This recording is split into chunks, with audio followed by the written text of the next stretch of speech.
Alright, so let's get back to what I was talking about. This little fella right here, there's a little O-ring that goes up to the very top of this right here. Let me try to get this thing in focus. There it goes.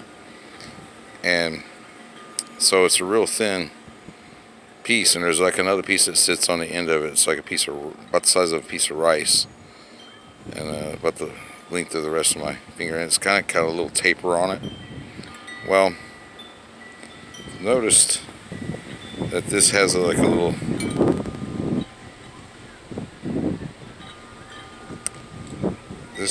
taper too. I can kind of see it, and it looks like it was turned. Now, I compared the two, and this has a longer tail. It comes, instead of it tapering down like it is right here, this is the old one that broke, it comes out to about, maybe a 1/4 inch more. And I saw where they were talking about where they were thinning it up down here for the more power, that the air, for the air. And of course right here it's broke, there's a little piece there.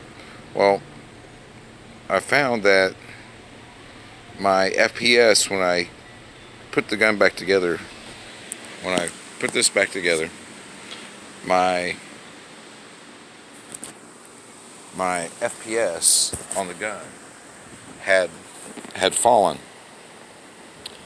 to around about, I think it was like 650 or something like that, but it stayed more consistent. I got more shots at it, and it was like dumping less air and staying at that area like 630 or one. I put a magnet up to them, and the old one had a little bit of iron in it. It just slightly would kind of gravitate to the magnet, and the new one was obviously pure titanium, and it didn't have any kind of magnetic attraction at all.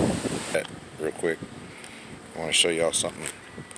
A lot of guys have been griping about, oh man, I have fat fingers and whatnot. Well, if you look what I've done, see if I can get in better focus. And now it's not completely 100%, because there's a couple minute little rasps, marks on there, but for the most part they're taken out. And you can sand this, y'all. This bottom piece right here, it comes out. This comes out, and it'll let you get an idea of the depth that you can sand at. So all you guys with really big sausage fingers, you don't have to leave your jet where it's uncomfortable to shoot. It's yours. Modify it. Make it yours.